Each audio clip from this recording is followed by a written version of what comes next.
ఎవరు తప్పుగా తీసుకోరు అనుకుంటున్నాను.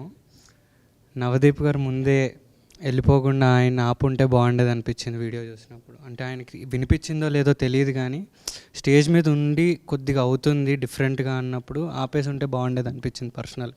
ఎవరైనా కానీ టీంలో వాళ్ళు. బట్ యాజ్ అ హీరోగా మిమ్మల్ని ఎక్కువ మేము చూస్తాం కాబట్టి మీరే ఎక్కువ అయి ఉంటారు మాకు. అందుకే ఎవరన్నా టీంలో ఆపు ఉంటే బాగుండేది అనిపించింది. అంటే ఒక మనిషి పబ్లిక్ ప్లాట్ఫామ్ మీద 30 years నుంచి మాట్లాడుతున్న మనిషి, ఆయనకు అనిపించింది ఎవరైనా వాళ్ళకి అనిపించింది వాళ్ళు చెప్తున్నప్పుడు అది తప్పో రైటో వాళ్ళకి తెలియాలి, వినే మనకు తెలియాలి. వాళ్ళ పర్స్పెక్టివ్ వాళ్ళకు ఉంటుంది, వినేవాడికి ఉంటుంది, అందరికీ ఉంటుంది. ఇప్పుడు నీ మాటని నువ్వు మాట్లాడుతుంటే నేను వెళ్ళి అడ్డు ఆపి నువ్వు తప్పు అని చెప్పడానికి నేనెవరిని? నీకు పర్సనల్గా నేనంటే ఇంట్రెస్టో లేదా మావాడు అనకపోవడం నాకు నచ్చలేదు అనే నీ ఎమోషన్ నేను అర్థం చేసుకోగలుగుతా. కానీ ఇప్పుడు క్లాస్లో ఉన్నావు నువ్వు, ఫర్ ఎగ్జాంపుల్ మీ టీచర్ ఏదో చెప్తుంటే ఒక పక్కన స్టూడెంట్ ఎవరో ఎక్కువగా మాట్లాడాడు, నువ్వు వెళ్ళి వాడిని ఆపుతావా? నువ్వు విని అసలు నీ నీ నీ పాయింట్ ఏంటో నువ్వు చూస్తావా అనేది ఉంటుంది కదా ఒకటి. ప్లస్ ఇప్పుడు ఒక షాకింగ్ విషయం విన్నప్పుడు నువ్వెలా ఫీల్ అయ్యావో నేను అలాగే ఫీల్ అవుతా మనిషిగా. ఇప్పుడు సమయం బట్టి సందర్భం బట్టి ఎవరి పర్స్పెక్టివ్ వాళ్ళు కరెక్ట్ లాంగ్వేజ్తో మాట్లాడాలి అనేది ఒక ఐడియల్ సొసైటీ, బాగుంటుంది అలా ఉంటే. కానీ అలా ఎంతవరకు ఉందనేది మనకు తెలుసు. సో ఇప్పుడు అలా అనుకుంటే అంటే పక్కన వాడు మాట్లాడేది మనం ఖండించాలి అనే పరిస్థితుల్లో కనుక మనం ఉంటే ఖండించాలి, కరెక్టే. మన కళ్ళ ముందు జరిగితే మనం when asked upon it or when it is over board అవుతున్నప్పుడు ఏదో ఒకటి అనాలి. కానీ అప్పటికప్పుడు నువ్వు గొడవపడి నువ్వు అని నువ్వు బయలుదేరుతావా, లేదా నువ్వు ఆలోచించి ఎందుకు ఇలా ఉంది అది కాదు కదా అని తర్వాత అంటావా, లేదా అక్కడి నుంచి నువ్వు వెళ్ళిపోతావా అనేది నీకు ఆ మినిట్లో ఆ సెకండ్లో నీకు వచ్చిన న్యాచురల్ రియాక్షన్ ప్రకారంగా నువ్వు చేస్తావు. తర్వాత ఎప్పుడో మనం అది చూసి అంటే సంబంధం లేకుండా అంటే పక్కన ఎప్పుడో చూసి ఇదేంటి అలా ఇలా చేశారు ఇలా చేశారని it's easy to say. But ఆ సిచ్యువేషన్లో you are also in front of the thing and maximum I could do or whatever I thought was just walk away. That was my reaction I could give.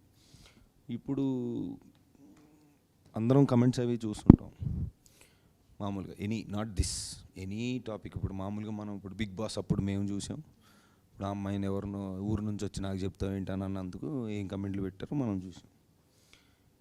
ఇప్పుడు responsibility అనేది పబ్లిక్లో ఒక మాట అనడం అనేది actors వరకు మాత్రమేనా?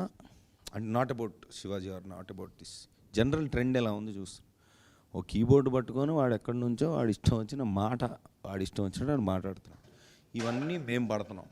But yes I think as a whole everybody, not just actors, not just common man students, ఎవరైనా పబ్లిక్లో మనం కనబడట్లేదు కదా అని ఇష్టం వచ్చినట్టు మాట్లాడకూడదు, కనిపిస్తున్నాం కదా అని కూడా ఇష్టం వచ్చినట్టు మాట్లాడకూడదు. ఎవరైనా కొంచెం జాగ్రత్తగానే మాట్లాడాలి. But the responsibility should be shared equally I believe. ఆయన అక్కడ ఆ మాట్లాడంటే కామన్ మ్యాన్ వెనకాల కెమెరా ముందు నుంచి విజిల్స్ చప్పట్లు కొట్టారు, మరి వాళ్ళని ఏం చేయాలి మరి? సో ఏంటంటే ఒక మాట వినంగానే దాని ఇంపాక్టు వినంగానే అంటే ఇప్పుడు మీమ్స్ తోటి వచ్చిన problem, not memes I mean saying usual ఒరే బంటే అని మనం వింటున్నాం, ఒరే అదేంటది పావుదేదో వింటున్నాం. సో ఈ వైరాలిటీలో ఏమైపోయిందంటే ఒక మాట ఒక సరదాగా పదే మనం విన్నప్పుడు అది కామెడీయా సరదానా ఏంటనేది మనకు తెలియట్లే. ఇప్పుడు అది ఎందులో ఇప్పుడు అది ఎక్కడో స్టార్ట్ అయింది, సామాన్లు బాగుండాలని ఏదో స్టార్ట్ అయింది. ఇప్పుడు వాడు ఏం ఉద్దేశించి అన్నాడనేది మనకి తెలుసు. ఇప్పుడు ఒక మగాడిగా నేను ఆ మాటని అమ్మాయిలు ముందు అంటే అది బూతు 100%, అసలు మామూలుగానే బూతు, that contest is a booth.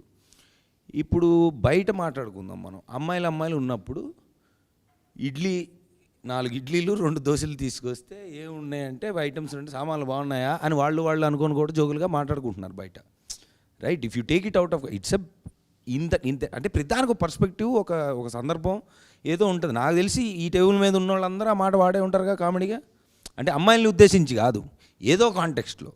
I'm not saying it is right, this is wrong. Saying ఈ వైరాలిటీలో ఏ వర్డ్కి ఏ మీనింగ్ ఉంది, ఏ పర్స్పెక్టివ్తో అంటున్నావు, ఎందుకు సినిమా చూసి వచ్చి సినిమాలో సామాన్లు బాగుంది అంటే I don't know like not just this any other perspective also. So అదొక విచిత్రమైన సిచ్యువేషన్లో ఉన్నామని నా ఫీలింగ్. దండోరా అన్న నేమ్ ఈ టైటిల్ ఎందుకు పెట్టాలనిపించింది, ఎలా చూస్ చేసుకున్నారు? Good question. What is your next question? Okay, అయితే ఏం లేదు, దండోరా అనేది టెక్నికలీ మేము సినిమా స్టార్ట్ చేసినప్పుడు నేను వేరే టైటిల్ అనుకున్నా. అయితే టైటిల్ చాలా పవర్ఫుల్గా ఉండాలి, చాలా రీసౌండింగ్గా ఉండాలి, జనాల్లోకి అలాగా ఒక వెళ్తే ఒక మంచి సౌండ్తో ఉండాలి అనే ఉద్దేశంలో వేరే టైటిల్స్ అన్నప్పుడు ఒక ఫ్రెండ్ ఉండి నువ్వు చెప్తున్నది చాలా బ్రాడ్కాస్ట్ మెసేజ్ కదా, like in the message in the sense పెద్ద విషయం కదా. సో ఊర్లలో చిన్నప్పుడు పెద్ద విషయాలు లేకపోతే పంచాయతీలు కానీ ఏదైనా జరగాలంటే ఊరు మధ్యలో వేసి డప్పు కొట్టి చెప్పేవాళ్ళు, పలానా ఇప్పుడు రేషన్ షాప్ వచ్చిందన్నా లేకపోతే పంచాయతీ ఉందన్నా కానీ ఇక్కడ పంచాయతీ అవుతుందా హో అని. So that's a common place of broadcasting broader message. So నా సినిమా నేను ఒక బ్రాడర్ మెసేజో బ్రాడర్ ఐడియాను నేను బ్రాడ్కాస్ట్ చేస్తున్నాను అన్న ఫీల్ అయినప్పుడు వై నాట్ దండోరా ఫర్ దిస్ అని చెప్పేసి అలాగా దండోరా అనే టైటిల్కి 0 డౌన్ అయినాం. నచ్చిందా టైటిల్ దండోరా అనేది? నచ్చింది. థ్యాంక్ యూ, మొమాటానికైనా థ్యాంక్ యూ. కానీ సినిమా కూడా చాలా బాగుంటుంది. థియేటర్లో ఎందుకు ఆడియన్స్ ఈ మూవీ మిస్ అవ్వకూడదు? అయితే థియేటర్లో ఎందుకు మిస్ అవ్వకూడదు అంటే